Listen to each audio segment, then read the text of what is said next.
falsehood, you're faced with two options. You can accept it or you can reject it. The basis upon which we take one of these actions is a product of our critical thinking capabilities and a desire to know what is true instead of confirming our bias. A lie can travel halfway around the world while the truth is still putting on its shoes. On Brainstorm, we choose the hard truths over the comforting lies. Reason, compassion, skepticism. This is the Brainstorm Podcast.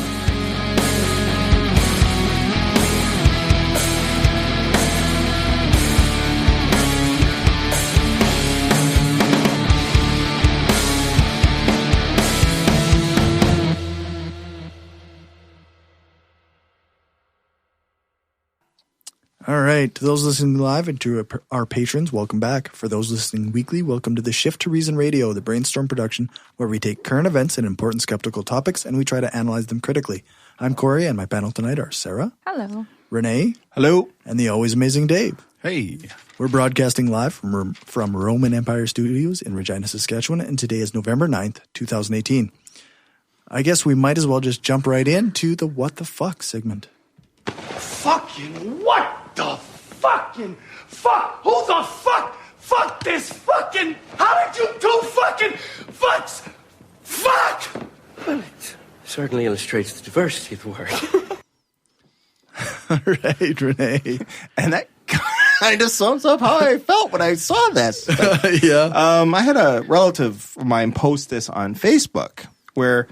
That's always a good sign. Well, yeah, exactly, right? Let's start with that. Anyway, the post that she sent was, first off, I'm getting to the point where if part of a person's profile pic is like, a flag, I get suspicious. American flag, in this case is a British flag. I get suspicious. But anyway, so shows a picture of a Campbell's soup can with a label stamp that halal certification. And what he says is, this is from a tin of tomato soup made here in Canada by Campbell's, halal certified. The term halal means permissible in Arabic and refers to all areas of life governed by Islamic laws. Why are Islamic laws allowed in Canada? We'll never eat Campbell's soup again. And then my relative is like, check mine too. Holy shit, I'm speechless. I will never buy another can of Campbell's soup. Trust me when I say this, that it's a staple in our house, but this has gone too far. Replacements, right? And so they're shitting themselves because it has a halal stamp on it. Right. And my first reaction was, all it is marketing. Yeah. That's all it is. That's right. That's all it is. And then, so I did a quick Google search. And yes, Muslims are a growing population in Canada, and they are the second largest religious group in Canada. Right. So to have a stamp of halal is just marketing. It's just we sell to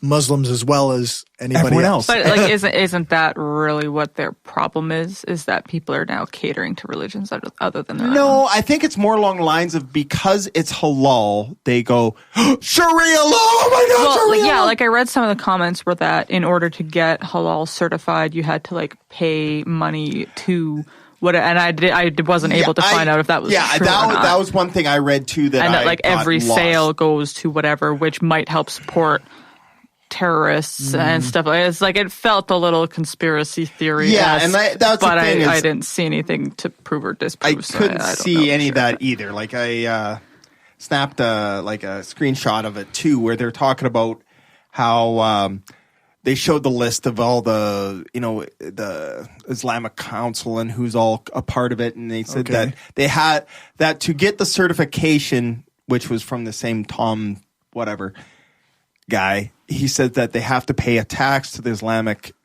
Council to get halal certified. And then that goes back to fund Islamic terrorism and whatever else. And I'm like, did they?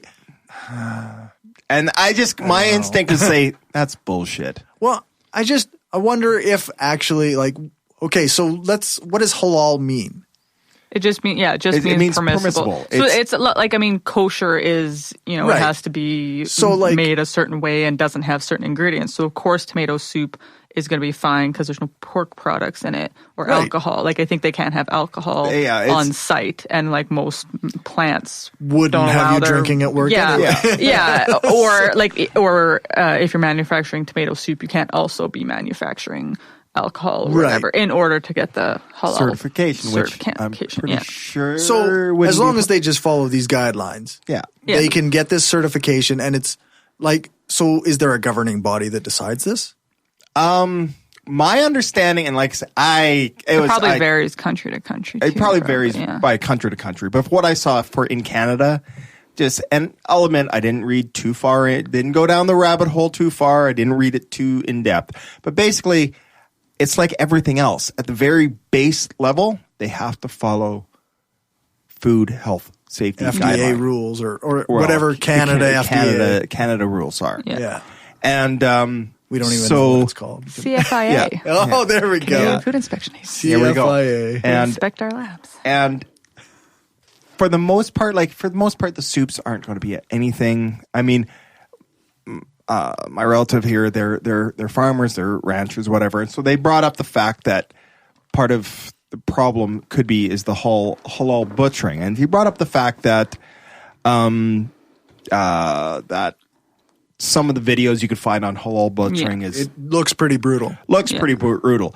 But when I did my brief research, and like I said, it was pretty brief, I'll cop to that one. But what it seems to be is that's also a case of that depends on interpretation and size of the operation. Yeah, just like any like chicken plant, it's like you see those horror stories where they're just like climbing on top of each other, and then you see one that's like, that's not actually how it's supposed to. That's one bad farm. And where the horrific part of it is that, and I did find one of the rules for the halal is that before butchering. Red meat is not allowed to be stunned under halal, but poultry is. Whereas in Canada, the rule said that all animals are stunned, regardless. Right. So they've compromised on their strict, religious-based things. Which is probably, it depends on also, it's like animal cruelty standards. Your basic small halal butchery maybe doesn't follow those rules. Right, yeah. And, depends on, and I don't know if they'll be inspected, those kind of things. Yeah, and not every farmer, like if they're going to kill one of their own cows, is going to do a butchering process based on because you wouldn't even know what that is, right? Yeah. You just, I'm going to shoot it. Whatever you're going to do, you're going to do, right? But yeah. Yeah, but it to me, as far as I could tell from her comments and some of the other comments and, going down the rabbit hole of comment section it's that thing of, Islamics. Oh my God! Yeah. I will never buy Campbell's. They're taking over, and that's what I mean. Is that the real outrage? Is just that some other religion is now being catered to beyond your own, and that's why you're really upset about that's it. the thing. And you're saying it's literal it's Islamophobia. You're saying it's going to fund terrorism. It's going to fund terrorism. Yeah, is that why you're like? That's not your knee jerk. Why you're upset. That's the reason you're claiming you're upset now after you read some comment section stuff. Yeah, right? and and you're just like, I don't want to eat their food. Eating this the whole because it's the same fucking soup. Like they didn't make it with Muslims. Like there's no Muslims in your soup. Like you're fine. For the most you won't part, turn into a Muslim because you eat the soup. No. And honestly, and I've talked to some people behind the scenes is. For the most part, the only difference between halal and not halal is someone that's able to do it, blesses it. Right. That's all that makes the difference. Yeah. Everything else is exactly the same. It's just he said the magic words, and now it's permissible. Like, this is what makes holy water, is that a priest just said, this is holy water. Whatever. I mean, ta-da! Magic. As is most things. Yeah, it was just something that I just read it and went, smack my head. And then when I was doing some Googling, my Google foo, a lot of stories popped up about U.S. people, conservatives losing their mind over Campbell's soup. Of course. In Australia too, yeah. And all over the place. And all the stories were dated was 2010. So this is just, making the rounds again. So it's just something that's flared up again. So your family member's just like way behind the times, and like jumping on a bandwagon. Yeah, 3 towns over by now. And, okay. And then there was something else said in here that I was just like, oh my God. What annoys and scares me about this is that none of the North American religions are in cahoots with our food companies. Last I heard, none of them were supporting terrorist groups, especially the Jewish people who eat kosher foods. And I'm like, fuck off.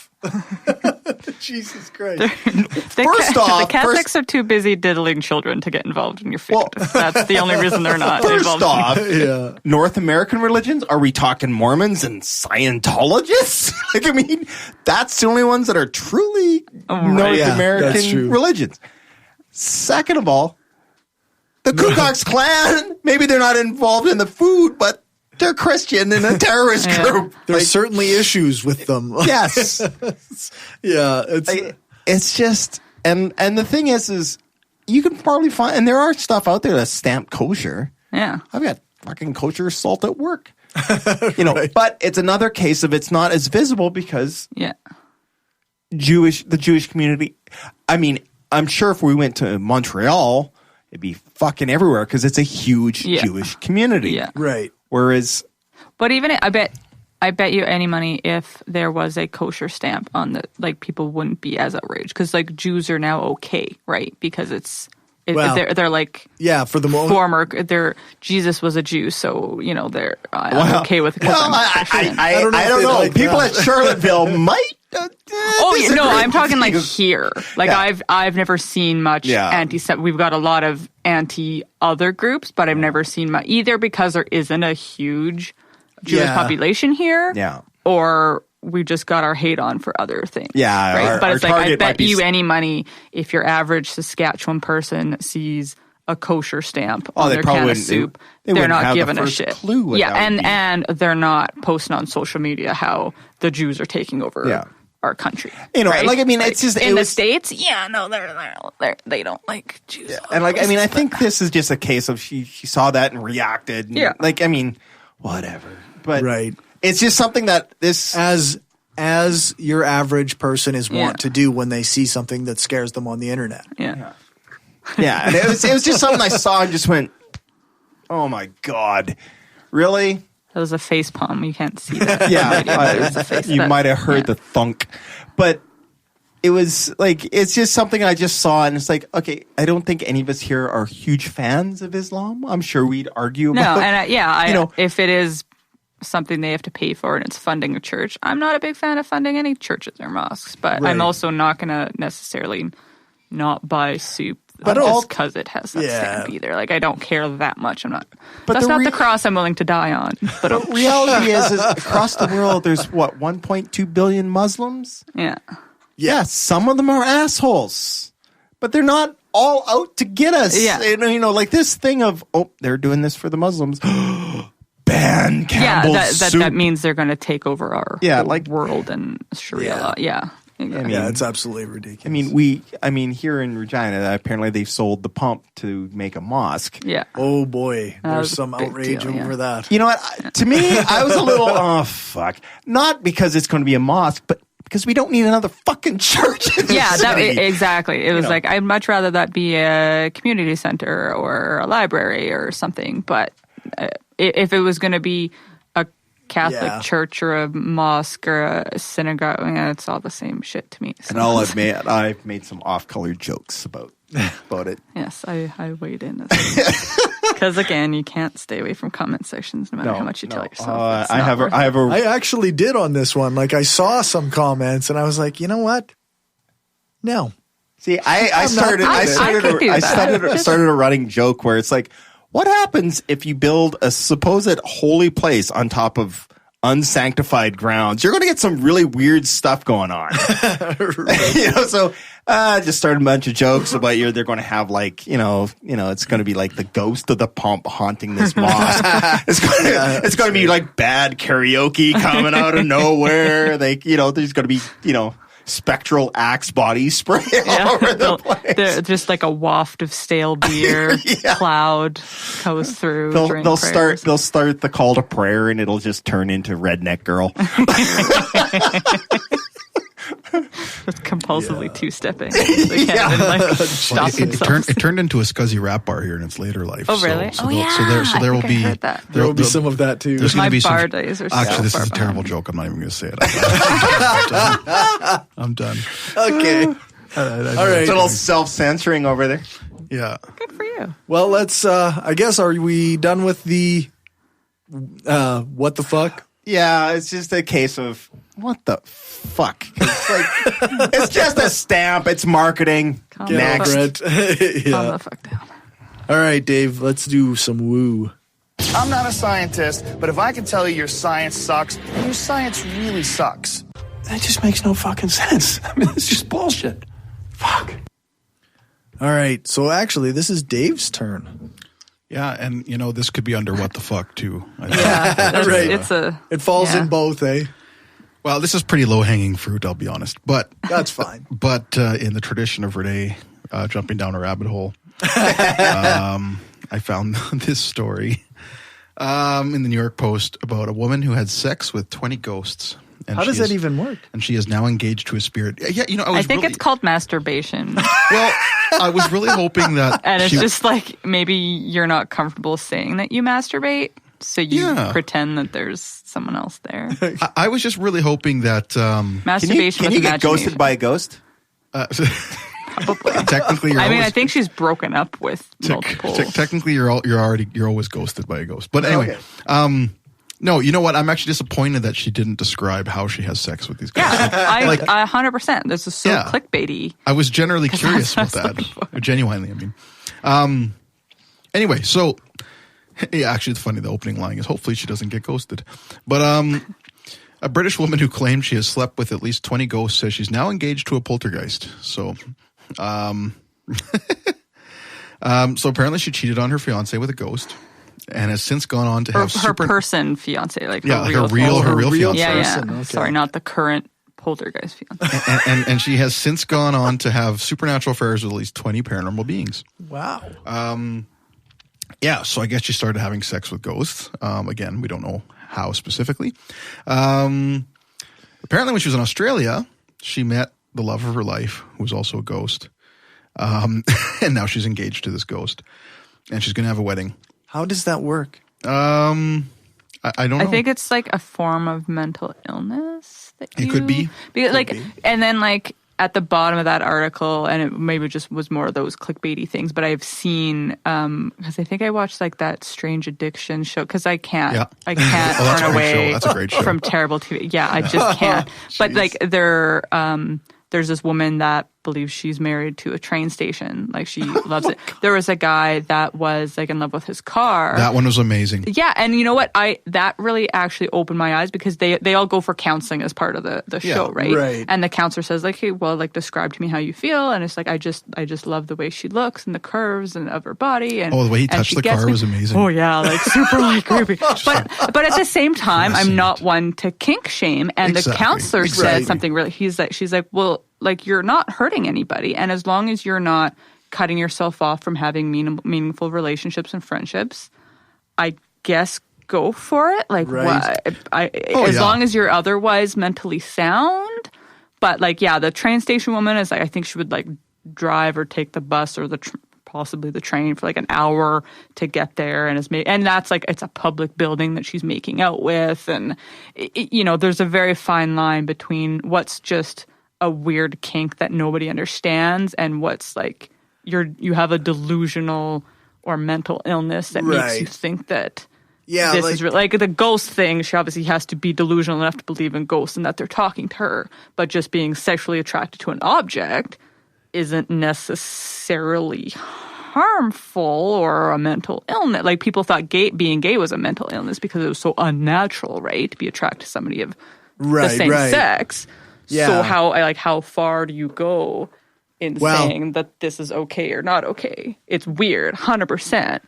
But if she wants to masturbate and think that she's having sex with a ghost, is that bad?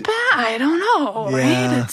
It's weird. And again, this one is a little tougher because there's obviously the delusion of she believes the one spoke to her, and that's how she know it's real, right? And it's that gets a little tough. Like the guy with the car wasn't having right. He acknowledges that it is an object and doesn't love him back and speaks to him, right? So yeah, it's tough.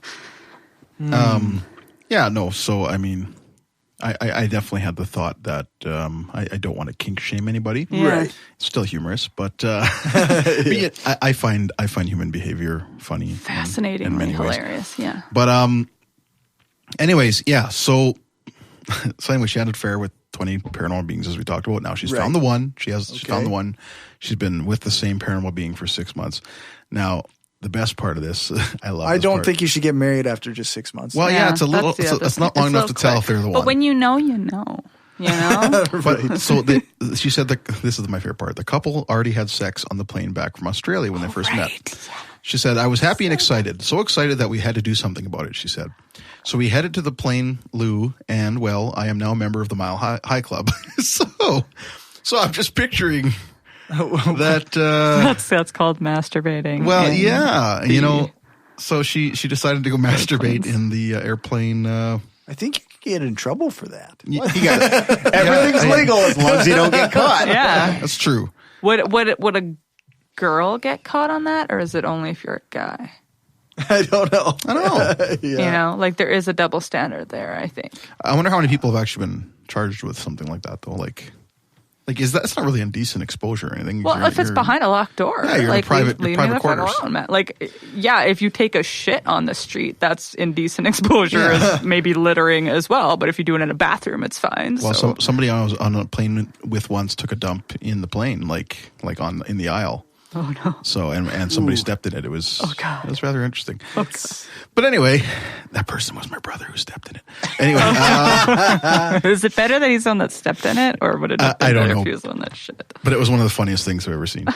It was on a plane back from, I think we were coming from Sao Paulo. But anyway, and the family's like supportive of this, and like they're gonna have a big wedding. And she's gonna have a wedding. She got friends who are supportive. And you know what? Like again, I think you brought up a good point that there's like some level of acceptability for people's weird quirks like this when it's not necessarily harmful, or it's not necessarily like extreme mental health problems like the harmfulness of it, right? Like I guess to compare this to, we talked about the strange addictions thing. I saw one episode where this guy was a feeder, and what that means is he basically, a bizarre one, How have I not seen this episode? He feeds his partner, so she keeps getting fatter and fatter, and the fatter she gets, the more turned on he gets. Yeah. And he like dreams about her roles and all this. Okay. And their goal was to get her to a ton. That was their goal. And I've seen that kind of thing on my 600-pound life, too. You see that is that I'm gonna leave you, because it's always some like skinny white dude, and he's like not into it if she loses the weight. Yeah, exactly. So stuff. Yeah. So like I feel like on one hand I can respect somebody's autonomy, and I think they have a right to harm themselves if they feel like it. Yeah. In some ways. But on the other side of it, I also kind of debate in my head, like at what point are we supposed to intervene, or should we intervene? Because is she willingly getting fat because she wants to, or because she wants this man's love and affection? Yeah. And is it kind of a manipulative? Is it manipulative? Like and ultimately, kind of relationship if we know somebody's going towards death, should we intervene? Yeah. Like that's the other question too. Like, I mean, if somebody's going to commit suicide, or we think they're going to commit suicide, I'm legally bound. Yeah, exactly. Like as a social worker to report that, right? But you don't like pull cigarettes out of people's mouths. No. Right? Like, yeah, it's the quickness of the death they're causing themselves. It's a weird fine line. Yeah, right? Yeah. So anyways, so comparing that to this, like, is masturbating and thinking there's ghosts there with you while you masturbate really that bad? Well, no. It's delusional strange. part of it to me is where it maybe crosses that line. But I'm not going to like, I don't know. I mean, I guess I'll let that person do that or whatever. If people have an imaginary friend named Jesus, and I'm not going to force them not to have an imaginary friend named Jesus. Yeah, there's lots of those. So, right. So, I mean, it's really not all that worse. Is there some kind of legal status where she can actually marry this ghost? Like, what does she think she's accomplishing? A ceremony. She's in love. A commitment ceremony. She's in love and she's having It's meaningful to them as a couple. All right. You know. I will also mention she's a spiritual counselor, so. Naturally. Naturally. Sorry, I just had this last part of this article is like the best. So she says, sometimes I get the feeling that I'm being moved. Orgasms I have with my spirit lovers have been way more satisfying than any I've had with ordinary men. So I'm just going to say, it's not terribly surprising. Here's my psychology when masturbating. Here's my psychological observation is that men have completely failed her with orgasms over the years. So she's been so turned off by men that she went to ghosts. Like that's so there we go. That's I'm kind of, and maybe I'm an asshole, but I'm thinking it'd be hilarious to be sitting there with that guy he broke up with, his counselor. Man, I just needed for a ghost. I got dumped. She was my fiance and she dumped me for a ghost. Then she went on TV and said that I was bad in bed. I never satisfied her. It's like it'd be one thing if she just found him more attractive, but no, she straight up said I didn't satisfy her enough. That's right. Well, it reminds me of that, like the George Costanza episode in Seinfeld where he finds out that Susan's a lesbian. And he's like, was her experience with me so bad? she called off men forever. He's like, I have to know. He's like, it's just like, yeah. Anyways, so low hanging fruit, but still good. Interesting article. It's but Def disappointed we didn't get to learn how she has sex with him. I'm sure if you went down the Google rabbit hole, you could find. We probably could. Oh, because as if she's the only one that because has sex eventually, with if you put that into a Google search, you're going to end up in ghost porn. You know it's going to happen. Yeah, but I mean, you have to be willing to accept that. Rule 34. If you truly are curious, you have to be prepared. Yeah, and I guarantee you, Rule 34. She's not the only one. If there are people that get sexually turned on by like balloons, she's not the only one that's fucking ghosts. 100%. 100%. I will bet cold hard cash. That would be a silly bet. There's probably others. Yeah. Oh yeah, definitely. All right, I'm going to take do my story here from KTLA.com. Mystery object that sped past Earth last year could be a probe sent by aliens, according to Harvard researchers. Is that the same one that looks like a giant turd in space? Yes. Okay. Or they prefer cigar. Cigar shaped. Okay.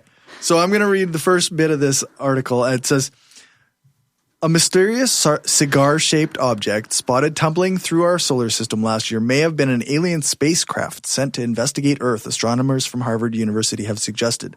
The object, named Oumuamua, meaning a messenger that reaches out from the distant past in Hawaiian, was first discovered in October 2017 by the Panoramic Survey Telescope and Rapid Response System 1 in Hawaii. Since its discovery, scientists have been at odds to explain its unusual features and precise origins, with researchers first calling it a comet and then an asteroid, before finally deeming it the first of its kind, a new class of interstellar object. Now, a new paper by researchers at the Harvard-Smithsonian Center for Astrophysics raises the possibility that an elongated dark red object, which is 10 times as long as it is wide, and traveling at speeds of 196,000 miles per hour might have an artificial origin. So it is interstellar. That based on the trajectory, they can say that. Some of the speculation around the object is because of the speed that it's leaving our atmosphere or our solar system. Yeah. So it apparently can't be explained by gravity alone, and is something must be pushing it, they say. Yeah. So according to what I've read, this can be explained by outgassing, which is when materials heat up and then it expels those gases and it pushes it like a rocket. Yeah. Yeah, I thought they said that wasn't the case, though, because it doesn't have the aura that you would normally have if you had gases around it or something. That's one of the – they usually have a trail or whatever, and this doesn't have a trail. So that's outgassing is – yeah. But Oumuamua was discovered after its closest approach to the sun when it was on its way out, like 40 days after it had come closest to the sun, and then it was already on the way out. So it should have been slowing down instead of speeding up. But again, outgassing is the most common hypothesis about this. And they say that because it doesn't have enough, it might be an asteroid with just a little bit of ice, or it might be a comet that had used up most of its ice or whatever. So they're giving it a classification somewhere in between a comet and an asteroid in general, right? Like not these particular guys, but this is where, and it's a cigar shaped and it's tumbling end over end. So it's not shooting straight. It's this is where Shmael Bialy and Abraham Loeb come in with their alien concept. They don't like the outgassing effect, and they offer a solar sail effect as the reason for Oumuamua's speed. Their main argument is, if Oumuamua were in fact a comet, why then did it not experience outgassing when it was closest to our sun? In addition, they cite other research that showed that if outgassing were responsible for the acceleration, it would have also caused a rapid evolution in Oumuamua's spin, which was not observed. They also said, we explain the excess acceleration of Oumuamua away from the sun as the result of the force that the sunlight exerts on its surface. For this force to explain measured excess acceleration, the object needs to be extremely thin, of order of a fraction of a millimeter in thickness, but tens of meters in size. This makes the object lightweight for its surface area to allows it to act as a light sail. Its origin could either be natural in the interstellar medium or protoplanetary disks, or artificial as a probe sent for a reconnaissance mission into the inner region of the solar system. So this means that if Oumuamua is extremely thin and long with enough surface for the winds to have pushed it, solar winds to have pushed it, rather than it experiencing outgassing. They have, like I said before, their two explanations are, it could be naturally this thin, or it could be an alien probe. But at least they're giving the both. That's but I true. think part of that probably is, anything, we're so wanting to find extraterrestrial, any signs of life other than on our planet, that if you want to get your paper read, just have that as one of your alternative hypotheses. Even right. they may not even actually subscribe to that being totally legit. They're just saying, or hey, it theoretically could be. They're almost definitely going to get some sort of publicity if they say it could be aliens. Yeah, exactly. I would love if first contact was this mundane, though. Because a piece of poop floating by the sun. Seriously, though, it's because in every movie, it's this grand event and stuff, right? And it's just no, it's just this weird poop-shaped thing in space. I got a couple points. I looked up a couple skeptical blogs on this, and the next couple points are from Steve Novella's article on Neurological blog, and he said. In their paper, they calculate that such an object could survive interstellar space. This makes the solar sail hypothesis at least plausible. But actually, their most interesting argument is the fact that Oumuamua came within 0.25 AU of the sun and 0.15 AU of the Earth. If this were random, they calculate that stellar systems on average would have to eject 10 to the power of 15 such objects, which is 100 million times more than projected. That would mean that our chance encounter with Oumuamua was a 1 in 100 million chance, and that's like winning the interstellar lottery. So that reinforces the idea that it might be alien rather than random. But further, we did not detect Oumuamua until it had already passed the sun. It was a lucky find, and we could have missed it. This means we could be missing much more such objects. Yeah. Bialy and Loeb solved the interstellar lottery problem by arguing that Oumuamua might be an alien probe, so it was targeted at us deliberately. perhaps to survey the Earth for signs of life. Just throw that in there. They're watching us. Just to see if they're checking us out. Okay, so to me, this bit seems like a stretch of logic. Sure, it could be aliens, but there's also other potential explanations. But let's all just pretend it's aliens. So we can feel like cool things are happening and not just that's the right. shit that's happening on Earth. The outgassing hypothesis needs to be rejected for it to be a solar sail. And then the solar sail has to be added to the fact that we won the interstellar lottery. I mean, which is possible. And all of that has to be rejected in order for it to be aliens. Astronomers pointed radio telescopes at Oumuamua and found that there wasn't any radio signals, though. So, but Bialy and Loeb argue that was perhaps because it's defunct and more of a shipwreck than an active probe, which sounds like a bit of special pleading. It is possible that Oumuamua is from some alien civilization who has tech beyond what we may grasp, but there simply isn't enough evidence to support acceptance of this as the main explanation for its appearance. When accepting that explanation would require rejecting other equally plausible hypotheses. So that was, it was really neat to read about aliens possibly. And even skeptics are like, well, we don't know. Maybe. I think there's just always that part of you that just wants it so bad to be real that you're not going to be like, that's total bullshit. You're like, well, maybe. It's probably not. It's probably this other thing. But hey, maybe. Argumentatively, there's alien life out there. But well, and that's just it. It's like that's a totally plausible thing. Like it's just so vast, right? Yeah. That it'd be naive to think we're the only fancy things other than like rocks and minerals, right? But we haven't seen it yet. We don't have evidence for it yet, other than just the vastness of the universe to suggest that it's fun. We don't have the astrophysicist on tonight. It's too bad. She really should be weighing in on this. Not for real, right? Yeah. She would know more about how, like, these things. How plausible. Yeah, how plausible all this is. Because it's like, does that mean it's not a comet if there's no trail? Or is that, not every single one has a trail. So it's just one of those ones that doesn't. And they're totally grasping at straws.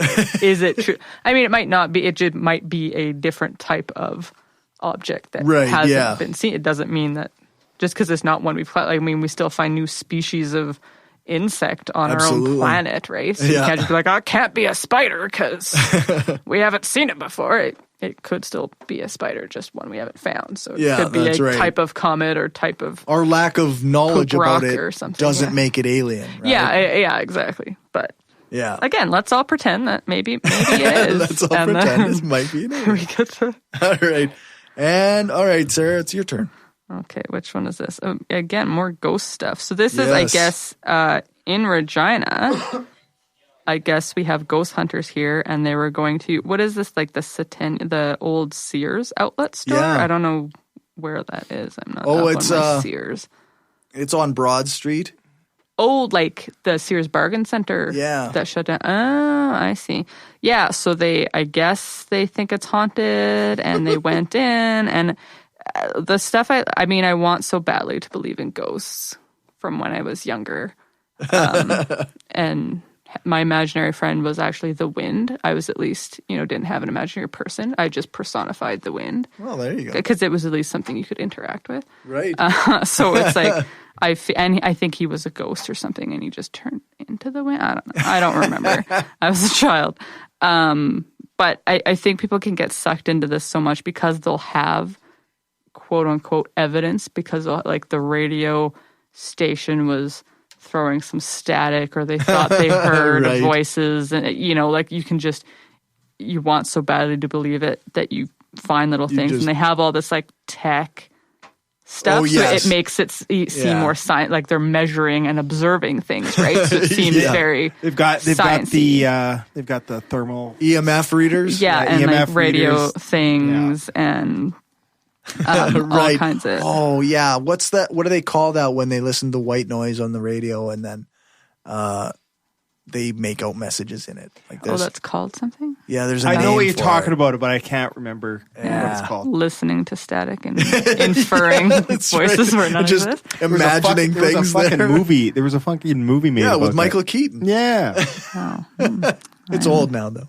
Oh, okay. I'm woefully unaware of these things. But yeah, they have cameras that record spectrums of light that the human eye can't see. And like, that's a thing, right? We have infrared cameras and we have, all that and kind of stuff. they're looking right? for cold spots because that designates where the spirit was. Right. Yeah. So, I mean, they can so easily twist a lot of observable phenomena to fit a ghost. But the thing I don't understand, like, they're saying that the one elevator shaft is haunted because somebody committed suicide in it.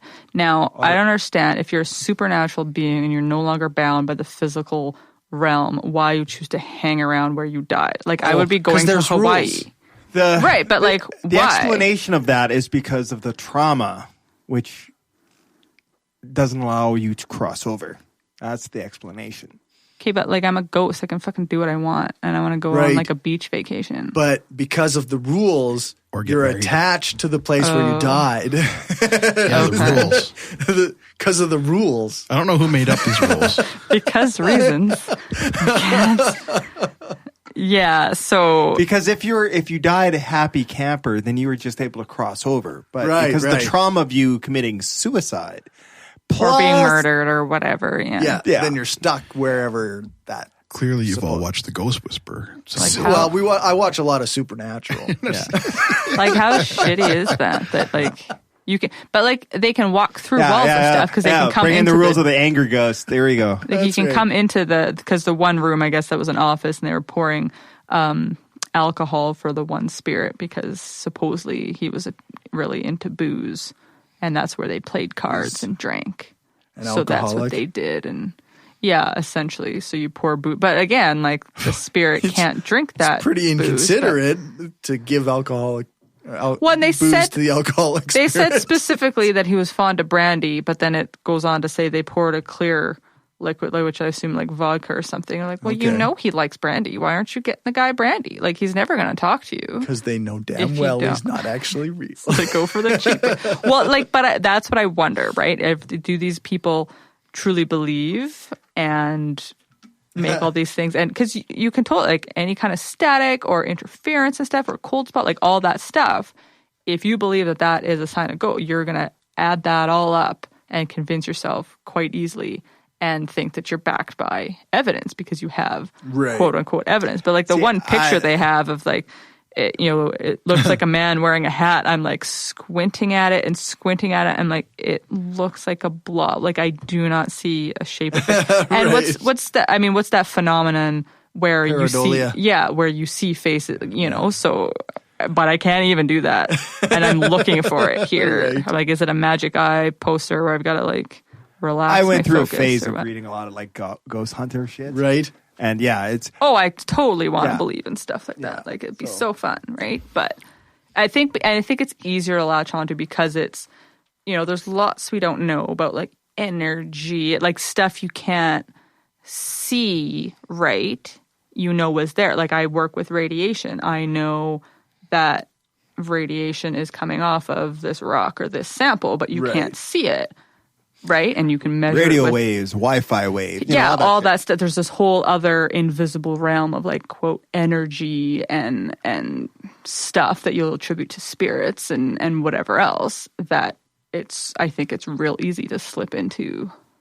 Out of all the woo out there, I think this is the one that's real easy to get caught up in because they have enough sciencey sounding stuff and enough, little equipment. Like, they got all these little gadgets that they've like he's doctored and made himself and wired like it's probably just all interference. Like, if Dave could hear the refrigerator upstairs on my mic, I'm sure where there's people can hear other things on other things. Or things are coming through a radio or but I don't know. I don't know whether to feel sorry for people or let them have their fun or the ones that bother me are the mediums that claim to speak to spirits and like that. You're preying on people that are hurting, and like, if you're just go into a haunted house and pretending to see things. Whatever. I think there's the difference between the ones that are just, I'm talking to your grandmother right now. Like, okay, that's bullshit. But if you're talking to a 100-year-old dead ghost, whatever. Yeah, that's true. It's like Abe Lincoln is speaking to me now and saying this. But if it's predatory, then I have a problem with it. If it's just generic woo for entertainment's sake, then there's bigger fish to fry. For sure. Right? I say I've actually been on a ghost hunt in town years ago. Yeah. Right. Like an official one. Nice. And do you remember your proton pack, Dave? Yeah. Actually, you know what? They had these things called ghost meters. They were literally labeled ghost meters. And they measured electromagnetic activity. I don't know how well they did that, and I also don't think that means anything. But it was interesting. I'm going to start one and just bring my Geiger counters from work. Yeah, for real. No, for real though. Because because there's radiation everywhere, right? Yeah. Like, it'll just go off and be like, oh, that was one. Oh, there was one. But you know what I was upset about is even if nobody believes in this stuff or whatever, at the very least you can conduct an investigation in a thorough manner. Right. You can do that much at least, So anyway, but this one I was on, it was nothing like that. There weren't cameras set up. There weren't splitting people off into certain areas and there was nothing. There was nothing rigorous about it or methodical. It was just let's just walk around this building. And then don't you get a creepy vibe? Well, exactly, right? And then this one person who was a medium was like, oh, some children. Who claims to be a medium. Yeah, exactly. Just to clarify. But they were like, something terrible happened here. There were children and they need to be freed. And that's what's going on here. It's just I was just like, ugh, this is not and I was just sitting there just so bored the whole time. I'm like, why? You know what? For being the skeptic in the group, I was like, at the very least, I was willing to participate in your investigation. If it was actually an investigation, if it's not, it's nothing. Right. You're just walking around making shit up. Yeah, that's right. I thought they were gonna have jumping at every noise that comes through. Well, for real, it's infrared cameras, recording, do the recordings, do all that shit. That they do. This one seemed at least again a slight on the legit side, they were doing certain things to try and find some evidence, right? But at the very least, do that with your woo. Just that much. At least fake it good. Fake it well. At least fake it good. Anyway, all right, let's do some science and then Sarah's story. If you like what we're doing and want to help us keep the lights on, go become a patron at patreon.com/brainstorm podcast. You can hear the bonus half hour that we record every episode and get a shout out when you support the show. Become a patron for just $1 an episode at patreon.com/brainstorm podcast. Or you can support the show by ordering a t-shirt, mug or other gear from our store at caffeepress.ca/brainstorm podcast gear. If you can't afford to become a patron or buy gear, then why not give us a rating or write a review on iTunes or Stitcher? Every rating makes it easier for people to find us. Thanks for your support. Oh, hey there. I didn't see you. I'm Sarah, the host of the Salty Canadian podcast. You want a podcast that is full of fun, rants, reviews, and just random stuff? Then this is a podcast for you. We can be found on any podcast catcher, and make sure to follow us on Facebook, Twitter, Instagram, and have a great day. And if you base medicine on science, you cure people. If you base the design of planes on science, they fly. If you base the design of rockets on science, they reach the moon. It works, bitches. Yes, science! I really feel like we need to incorporate Jesse from Breaking Bad in there. I don't know if Cory knows that, but... Oh, okay. Because he says, yes, science, bitch, or something like that. He's like, anyway. Right, yeah. Good stuff. So this one is interesting. So they're, again, just like animal trials and very small trials too. But the concept is interesting. So if anyone's aware of what T4 phages are, they are viruses that exclusively infect bacteria. And if you just Google image search a phage, they're just like, that's very stereotypical. If you want to talk like alien beings, this is exactly what that looks like, little head and like a bunch of like docking arms. And essentially what it does is dock onto a bacterium, inject its DNA into it, replicate itself, explode the cell, and carry on, just replicate. That's all it does. But they have engineered this T4 phage with on the protein cap, like the head of it, to have antigens for the bacterium that causes anthrax and one that causes the plague, basically trying to make a vaccine for anthrax and the plague. So by having antigens on the protein capsule of this T4 phage and then introducing it into a body, the body will recognize those antigens and make antibodies to fight it off. And I guess they did this for, was it mice or rats or both? I know they did rabbits. But it was pretty successful. Again, there was, rats. Very few of them, because anytime you're doing animal research, they make you do the least amount of animals as possible, which ends up being less than would be, a good sample size for most of us. It's catch-22, right? You don't want to just kill off hordes of animals for your research purposes, right? But you also want to have results that you're like, okay, so 5 mice didn't die. Good for you. Is that really, right. Is that significant? But yeah, of 8 mice exposed to both the anthrax and plague, 7 survived and cleared infection within 3 days. And then they tried rabbits, and it was successful in them too. Again, most of them continuing to live.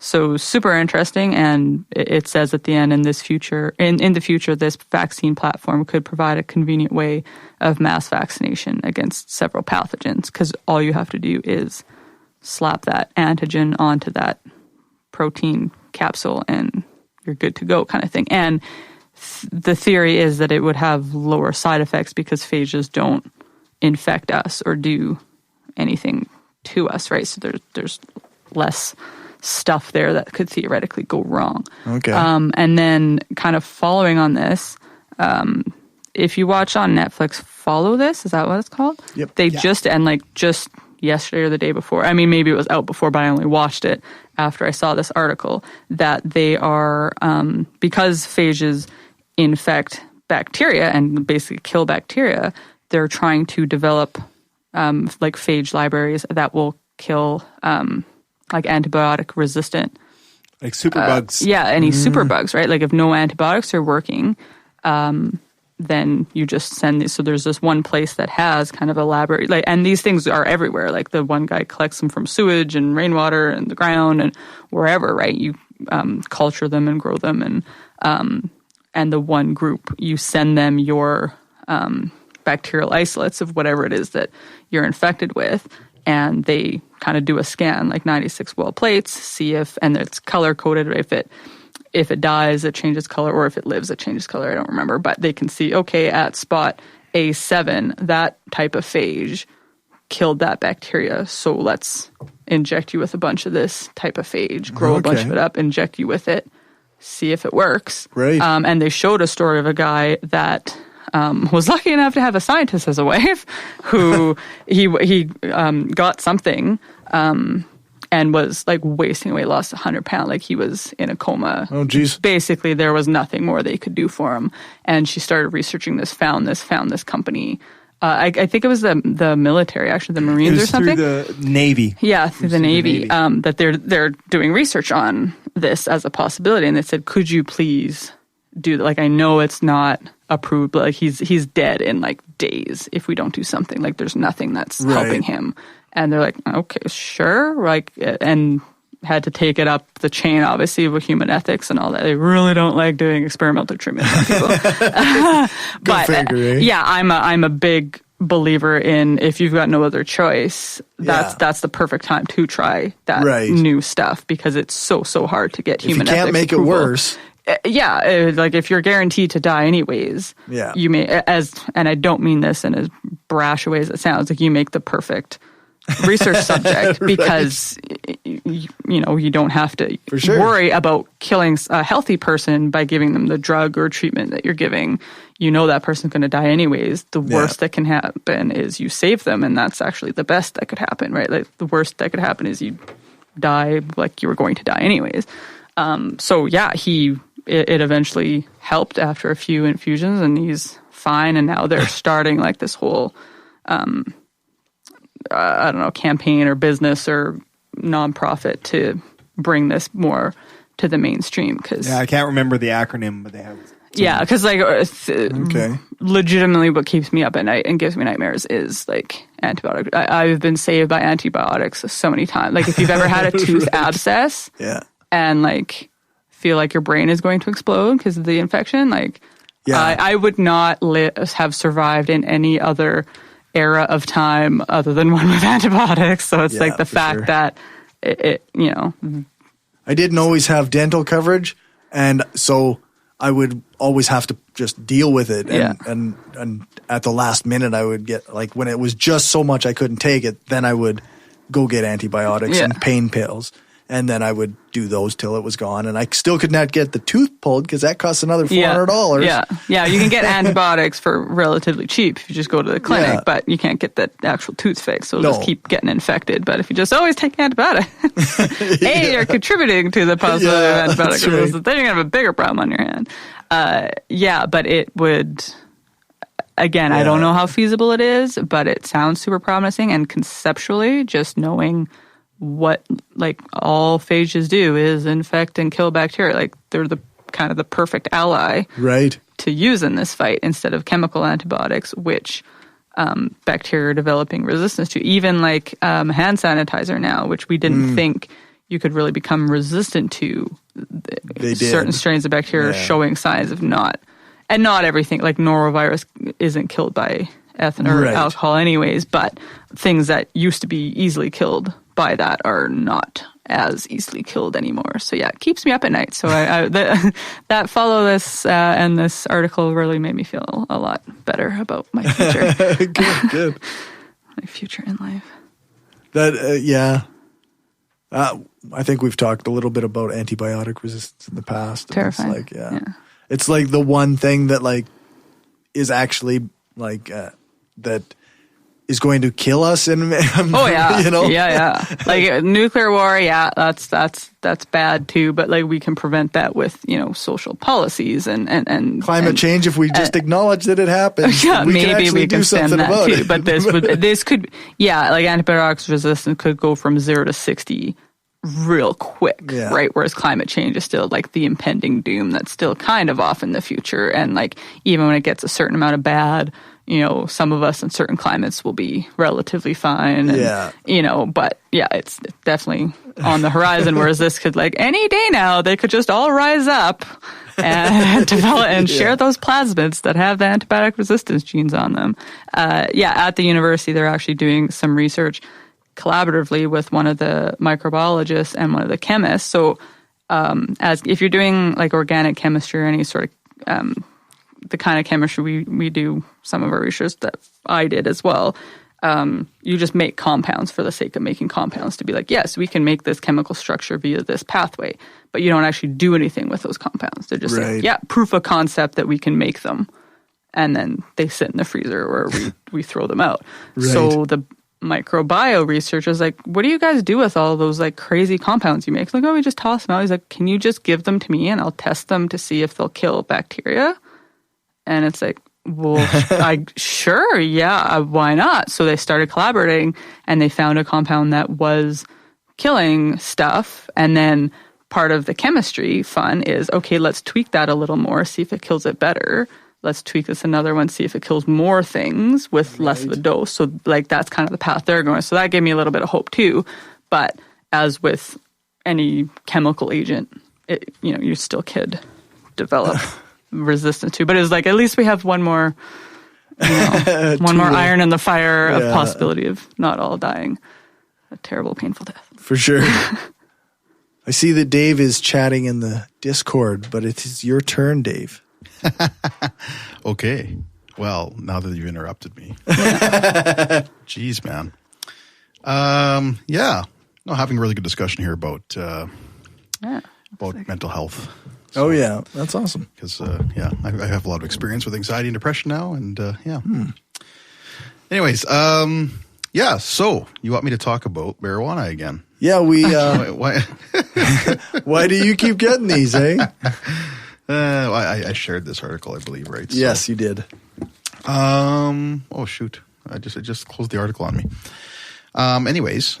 This article is about blood tests. Actually, it's a little bit of an older article. But the reason why I was kind of curious about it was because, we had a discussion a little bit about checking for impairment with marijuana. And that's going to be one of the biggest struggles we're going to have with legalization. Because we just don't really have a really effective way to check for impairment. So not in the immediate, at the very least. Right. And so that's kind of what this article is breaking down. It's talking a little bit about it kind of goes, I guess, at first it talks about how marijuana works, how THC goes into your system, and it's fat soluble, whereas alcohol is water soluble. Yeah, I did not know it was fat soluble until I read that article, so I thank you for that. Yeah, and it's kind of interesting because, it goes into your bloodstream and then it goes into your fat, but then it kind of leaks back into your bloodstream for crude explanation of how that works. So, I mean, there can definitely be THC levels present, much after the fact of inhalation, like much further away. So, I can't remember the exact numbers it gives here, but. And then there's differences between consuming edibles and inhaling. It seems to be metabolized by your liver if you eat it. That's where it happens. So it's not detected in the same way. There's different levels of detection. Like it's I don't want to go into all the crazy details of this article, but just kind of to sum it up, I guess the big thing is that blood tests are only so effective. Like after you immediately inhale, there is like a period of time where they can, see higher concentrations of THC in your blood. Okay. But then following that, there's pretty much then it's negligible. Or at that point, then it's debatable. Like maybe you had this THC 8 hours ago, right? Maybe you had it 1 hour ago. There's like a certain period of time where the levels they detect in your blood are just so difficult to identify, right? Like as to how long ago the consumption was. So that makes it a problem in court. I mean, that's the biggest thing, right? Right. Because, even if I pull somebody over and they have red eyes and they're acting intoxicated and I give them a test, right? If that test isn't concrete enough, I mean, a good lawyer can throw that out. Even the level, like we have 0.08 or whatever for alcohol, but there is no, what is the amount in my body that would consider me impaired, right? Like there's they haven't worked that out, which I think legalization is going to help that because we can actually study it now and it's not like a Schedule 4 drug and impossible to do. Yeah. Trust me, I know getting the paperwork because I have to do that at work too, is a royal pain in the ass. So people it's not worth it. You'll find something else to research. So, well, Your Honor, he was eating dry cake mix high. Or he was just really hungry. Or he was just really hungry. Well, actually, there's Alden shared it also in our group. There's some great videos from, I think it's This Hour Has 22 Minutes of like the Canadian like marijuana road test or something like that. And it's like, like put nachos in front of them or shit like that. And, that's funny and stuff. But it also brings up a real serious issue. Like we just don't have a good method. Right. And, I could probably tell you right now if you're high, like I could figure it out. That's fine. But when you're going to court, you can't. Yeah. It can't. Again, that's where you have be able to prove it. Yeah, innocent until proven guilty, and that was, I think, what law enforcement was really not looking forward to with the whole legalization thing. Is because like, okay, but we don't know what the fuck we're doing. Like, let us figure this shit out. And it was like, man, but it's kind of cart before the horse. It's like once you legalize it, it'll be easier to figure that shit out. But yeah, it would be nice if you knew that shit before it was legalized. But whatever. But I mean, like that counts for like you can be impaired on prescription medication or like sleep deprived at like so many things that. And one of my coworkers is a ex RCMP, and he's like, "There's two things: there's driving under the influence, and there's impaired driving. I can see if you are swerving and you're not alert, you are impaired. It doesn't matter what you're impaired from. So I don't need to prove that you drank alcohol. I just need to prove this is what you did. You swerved, you hit that curb, people reported you, whatever. But so if you're smart, you charge people with that because the burden of proof is just that you were driving in a bad way and you were not able to, like even that, like, walking straight. Like, I don't know if they still do that kind of stuff, but it's like your judgment and motor skills are impaired for whatever reason. You're overtired. You took your pain pills when you shouldn't have. You're high. You're drunk. Whatever. It might be interesting. That seems a bit problematic in itself. Like, 100%. But exactly. You don't have as good as a slap and a blood test on as a court document saying, right, you don't have that quantitative proof. You only have qualitative evidence. But if it stacks up against you, right, like you got 3 phone calls of somebody on Highway 1 swerving and was in the opposing lane of traffic, and the cop is recording you and you're like just right out of it for whatever reason, right? There are ways that you could it's probably not going to work in your favor. If you have a super awesome lawyer and you're willing to pay through the nose to get you off on technicalities, then you'll probably still get off. But your average Joe is still going to get something. You could definitely get driving with undue care and attention either way. Right? Yeah, that too. You could just also be an asshole, right? And just being like stunting or swerving for fun or just not playing chicken on the highway or so. Yeah, so. Yeah, that's right.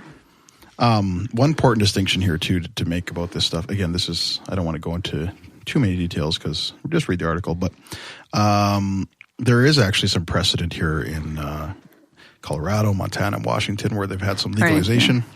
Right, so I guess the rule they're using is 5 nanograms per milliliter of blood. Yeah.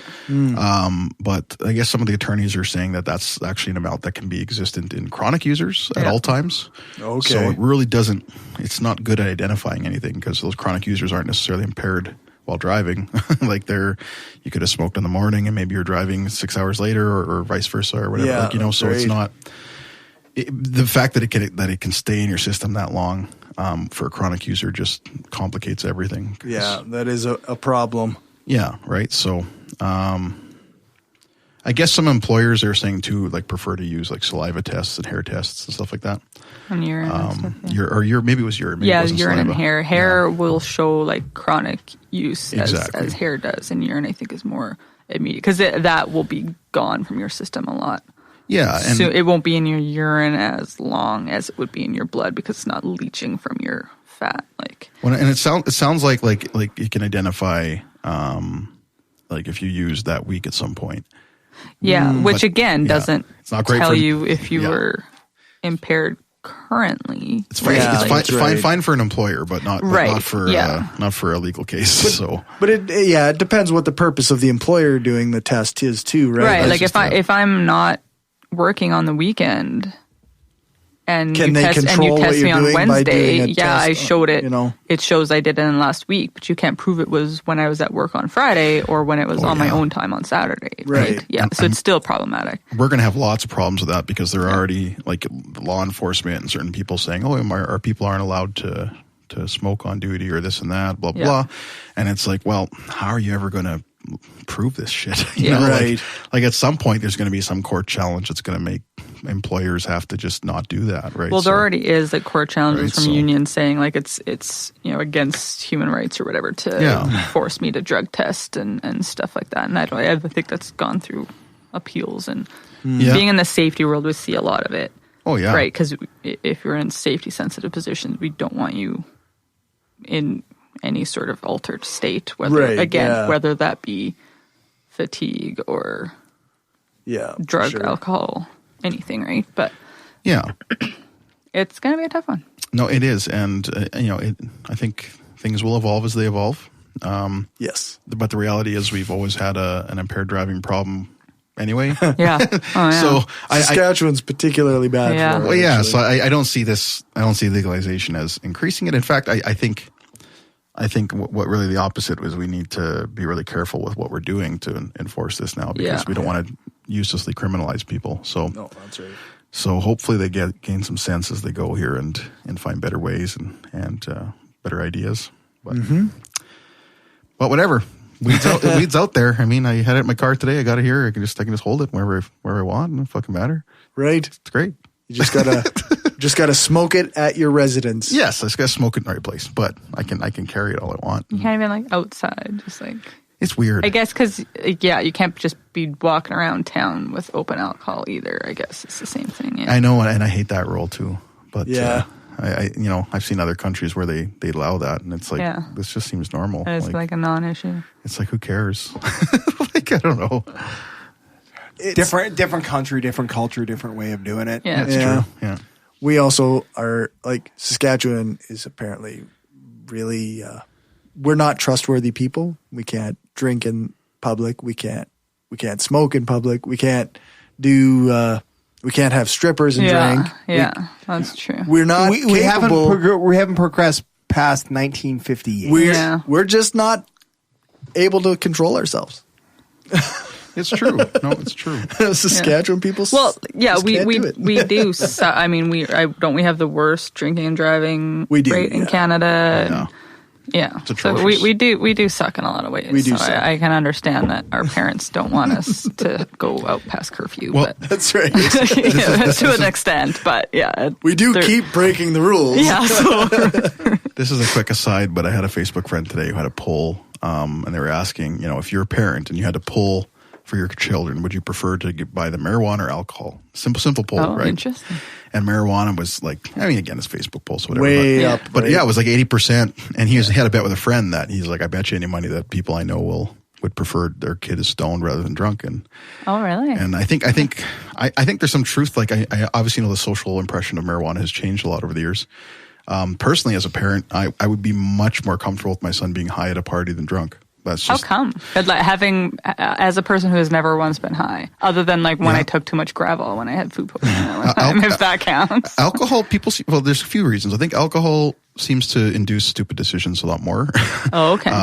Like just certain things that are dangerous, right? Yeah. So you do more risk-taking behavior under the influence of alcohol than you would. I really feel like you do. I think with marijuana, you mostly just relax and hang out. Like it's not really, like you're not thinking, hey, I'm going to like, I don't know. Like it's hard. Yeah, I would like if it was me, I'd be like, well, if it was edibles, I'd be fine. But I don't like kid smoking, right? Because it's going to stink up the whole house, and I'm asthmatic, and it's bad for their lungs and stuff. But I'm not thinking of the like high or drunk. I'm thinking of of that. All I can think of is a stand-up comedian I saw one time. He goes, you know what the difference between drinking and smoking drugs are? You won't have two pot smokers out in the parking lot fighting because they'll get out there and why are we here again? Do you got papers? Okay. No, and I don't know these things. The other part of it is that alcohol kills way more people. When overdose or drinking and driving or all these things, the worst that'll happen if you have too much marijuana is you just get sick, and then you probably won't want to do it ever again. So you'll green out and then puke. You get that like thing chronic users get where like you have to be in a warm bath to feel good and stuff, but that's a really small percentage. But like they're starting to see that more in like emergency rooms, and I think is it just constant vomiting or constant stomach pain or something? Yeah. So that's a really interesting, weird one that doesn't affect lots of people, but just some people it die. But like the fix is you just stop for a bit and then it goes away in your. It goes away, right? It's and that's where the difference is, right? Like if alcohol can literally kill you, and I know people who've died from that stuff. Yeah. Like I think we all do, right? So living in Saskatchewan. So, like my father was an alcoholic for 20 years, like and his father was as well, right? Like and he died from it, whereas my dad thankfully got sober. But it's I mean the same could be said for anything that anybody does to excess, right? Like you've got people that are hoarders and get crushed by their mountain of stuff, or any drug addict that overdoses. I haven't heard of a single person who dies of marijuana related deaths. Like that's just the reality. Like it's basically a non-thing, and so that's like it's not a statistic that exists. Like, and that's yeah. So that makes again. I don't want to like glorify marijuana and say it's the greatest thing ever, but at the very least, it's not going to kill you. Like that's all I'm saying. It's just it's the risk of dying from marijuana is basically nothing. So you would never be able to ingest enough marijuana to kill yourself. It would be impossible. Oh, for like overdose reasons, you mean? Yeah, I see. Yeah, whereas alcohol, you can very easily do that. You can do that. Yeah, you could be really high and you could get sick, an upset stomach. That's true. Yeah. Or you could puke. You could like fall down some stairs, but you can do that with booze too. I suppose. Yeah, that's right. Yeah. Or get in a car and whatever. Yeah. But I mean, it's again like cause of death, marijuana related is not something you're going to find. Like it's just I've looked for it. It's hard to. It's from like making a stupid decision while you're drunk or high, like driving. Yeah. But again, that's the same for whatever substance you're. But I don't even know if people typically die high in driving. Like not that you drive well, but you don't think you drive like you when you're drunk. It's a little different. No? Yeah, I think it's a different thing. I don't want to claim that like outright, but I still don't like, drive high. We're not advocating. I guess what I'm just saying the risk level is lower in general. Yeah. In general, I think that's for sure the one thing I can conclude. But all right, anyway, we're gonna skip Renee's story and move on to the new segment on hatred and violence. What we're now seeing is a revival of hate, anger, fear, much of it encouraged by the rhetorical excesses of the leadership, which are stirring up passions, terror. Yeah. My story is from the Southern Poverty Law Center, their site Hate Watch. Florida man killed 2 women at a yoga studio and spoke of the incel hero Elliot Rodger in an online video. The shooter, Scott Paul Beerley, was 40 years old and lived in Deltona, Florida, and died after shooting himself on Friday, November 2nd.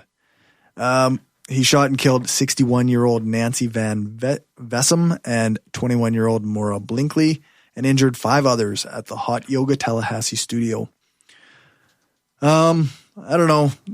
I've got a few notes about this. Like he had an online presence that was discovered by BuzzFeed, and he had videos like the plight of the adolescent male and the rebirth of misogynism.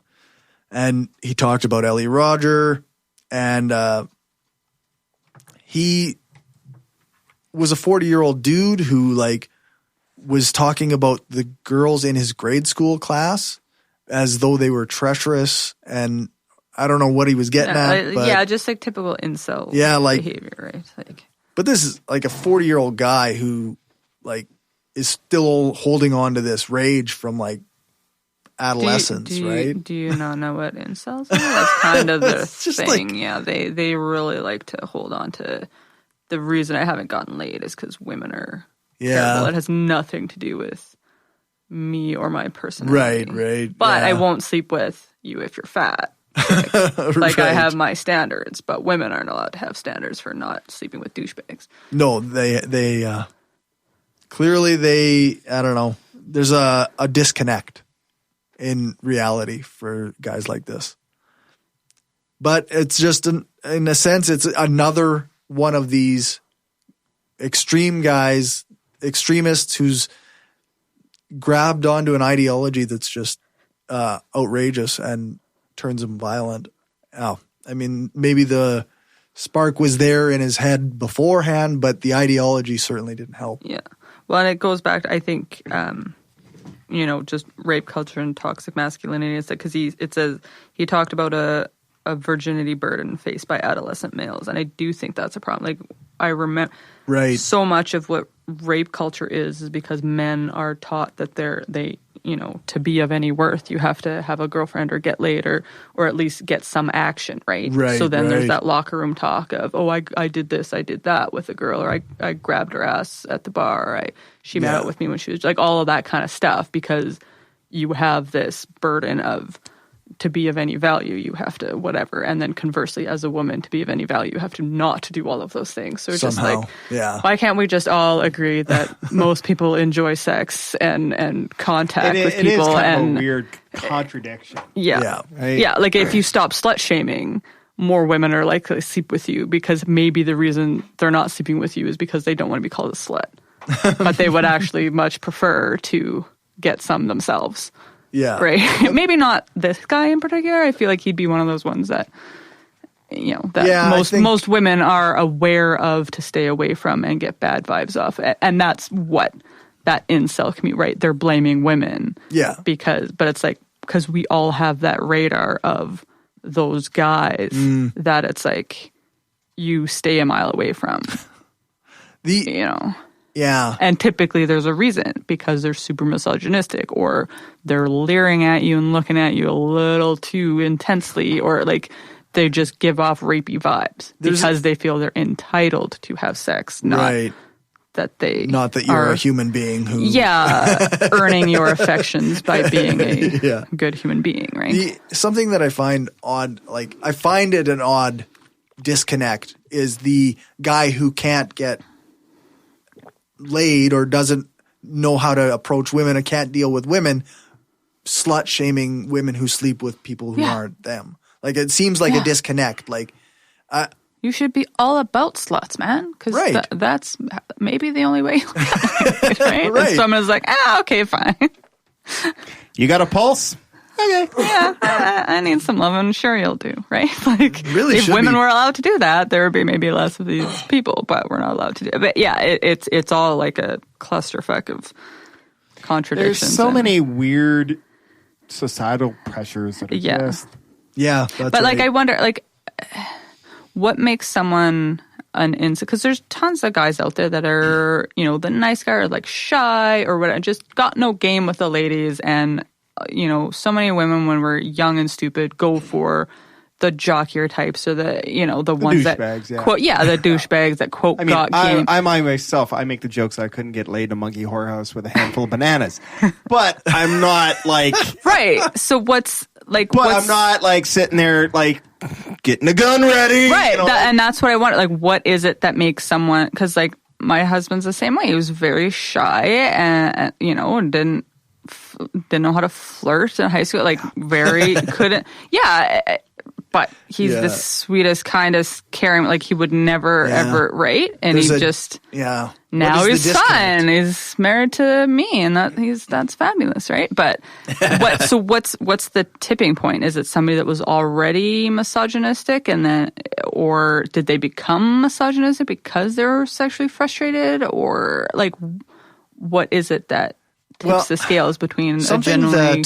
I recently did an interview with a guy who studies these groups to some and he was saying that there's usually older guys who are like influential thought leaders in these groups, and they know how to like manipulate emotions in these young men and stir up feelings of anger and frustration that they might not, if they aren't exposed to these particular thought leaders, they might never experience those things, or to the extreme that they do. They might, be misogynistic, and they might be angry, and they might blame women to some extent, but it never gets amplified. So, I mean, from my perspective, I thought of that as a potential, like, okay, well, so that's a spot where maybe we can do something about this. Like, we can get in there and somehow stop, like, not necessarily stop the thought leaders who are amplifying the extremism, but perhaps influencing these young men in better ways. Yeah. And I mean, I don't know how exactly to do that, but it was something that occurred to me that maybe the end of the world won't be because of the incel uprising, because we can actually we can actually influence these people at a young age. Yeah, we should definitely ask James Fell about his MRA and incel experience, because he gets a lot of it and has delved down that rabbit hole a lot. I find it fascinating that the same structures that feminists are trying to dismantle would also help these people, but yet they're so anti-feminist, right? Like that, like I said, with the slut shaming and all of that, it's like a lot of this would be helped if we were all on equal footing and allowed to live our lives how we wanted. Yeah. And, it's, well, yeah, like I shared the meme on the Brainstorm Facebook page about Matt, the guy, toxic masculinity, shoots the dude on the chair or whatever, and it says feelings of self-worth and security, and blam, toxic masculinity shoots it and then says, why did feminism do this? Yeah.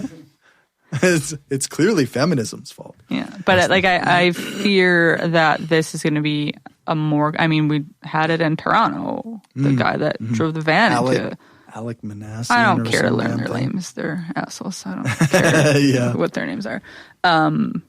You know, and the guy that they're all naming as their like quote unquote leader or whatever, like the gentleman, blah blah blah blah. Yeah. Blah, now whatever, with the mainstream availability of the internet and like all of that, and people like Donald Trump in power and everything else spewing all of that kind of hatred stuff too. Is this going to be another? Like, I mean, they already have mass shootings for racist reasons and whatever other reasons. Now it's going to be also, you know, you can't go to yoga or you can't walk down, like you can't be in a group of women without fearing. I mean, we already were fearing for our lives for a number of other reasons. I feel like this is just now another one, and it pisses me off. Right, yeah.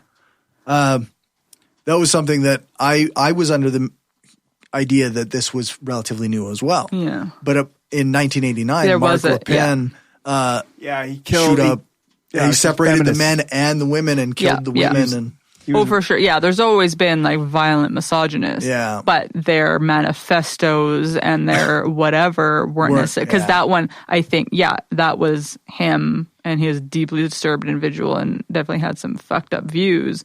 But then that didn't spiral and blossom into a whole cult following of incels necessarily. I think they were more isolated because there was no internet availability to connect with all of that, right? Like, I don't know, if it's going to get and things were a little, you didn't have, well, I don't know, there was always misogyny in the media and stuff, but it wasn't as like blatant and violent, and there was, you know. Well, I mean, and this is I got a bit of a rant coming up here, but it is something to look into the viewpoint of the media and the way that the narrative that they portray, because it may have been that there was a time when women were kind of just considered dismissible, right, on in the media, but now it's like feminists are an enemy. Yeah, you know? That's a really good point. Yeah. So I think the narrative's changed. Yeah, there's this uprising because there's now an enemy that they need to. Yeah, that's who's ruining your life and making it you can't get laid or whatever. Yeah. Okay, so I guess that sounds like that's good enough for the hatred and violence. All right. Before we go, can I just quickly fact check myself here? You bet. I was just go back onto this marijuana related deaths thing. Okay. Definitely no overdoses. Okay, for sure. Okay. And then the amount of people who actually die from marijuana related vehicle accidents is pretty negligible. According to this study I was reading in Canada. Okay. So I can't remember the exact amount. So they said there was something like 800 marijuana related deaths, but like 75% of them were attributed to lung cancer. So yeah, so it's the smoking that's it's the smoking, not so much the marijuana. THC, so. Anyway, there's more to it than that, but I just wanted to say that quick because there are some people who die from marijuana related vehicle accidents. But it's also sounds like there's also some co-using going on there too. So exactly. Anyway, but it's not. It's pretty negligible. Well, it'll be interesting to see how that changes if marijuana use becomes more mainstream, right? Like, there's so much alcohol just everywhere that it's like everybody does it, and it's like the thing that everybody goes out and does, and it's seen as this safe and innocuous, fun thing. When like no, there's it's, as you said, numerous deaths, addiction, all of that, overdose, all that kind of thing. At least, you don't have the overdose factor on it. But I'm curious to see if there'll be more high driving once everyone and their dog is doing that instead of drinking now. There might be, right? So I'm just curious. I'm not saying that's. For now, I think that we can say that the risk factor is lower, but it's still... Is it because of yeah. percentage of the population that's doing one versus the other? Yeah. All right. Anyways. Let's cue the outro music. For all the things, you can check out the show notes at our website, brainstormblog.net, or on our hosting page at thebrainstormpodcast.com. Thanks to our financial supporters, Kayla, Janet, Kim, Stephanie, Zach, the Utah Outcasts, Will, Aaron, Daryl, Destin Sucks, Bob Glenn, Destin Doesn't Suck That Much, Magnus, several species of small furry animals gathered together in a cave, Positively Skeptical, Rob, the Podunk Polymath, the Flying Spaghetti Monster, Sauce Be Upon Him, Freethinker215, and Larry. If you want to join them and help the show grow, then you can do that at patreon.com/brainstormpodcast, or go buy some stuff at tpublic.com/stores/brainstorm-podcast-gear. Join us every 2 weeks on brainstormradio.net. Our next live show is on November 23rd, and our guest is going to be Dr. Jen Gunter, wielder of the Lasso of Truth. That'll be cool. I want to give a big thanks to Coven for joining us. You can find more of her stuff at facebook.com/ksynapathy. So make sure to check that out. I want to thank my panel, Sarah. Hello. Renee. Hello. And Dave. Yep. Thanks. Thanks, Dave, for our intro music. Thanks to Aaron Rabbi from Embrace the Void for doing the voiceover for our intro. You can find his stuff at voidpod.com. Thanks to Alex Capper-Murdoch for our voiceover for our ads, and thanks to Jason Como for our outro music. You can find his stuff at aloststateofmind.com. All music played is either with permission or under the SOCAN license to play. For more information on SOCAN, you can check out the music license info page on our website, brainstormblog.net. Make sure to tune in to brainstormafterhours.com for the bonus content before it goes patron only. Remember to give us a rating, a thumbs up, or a fave on your podcatcher of choice. Join our Facebook group, like our page, follow us on Twitter, subscribe to our subreddit, sign up on it for the newsletter, share the show, and spread the word. The more you share, comment, and like our stuff, the more it helps the show grow. Thanks for listening, and remember, the truth matters.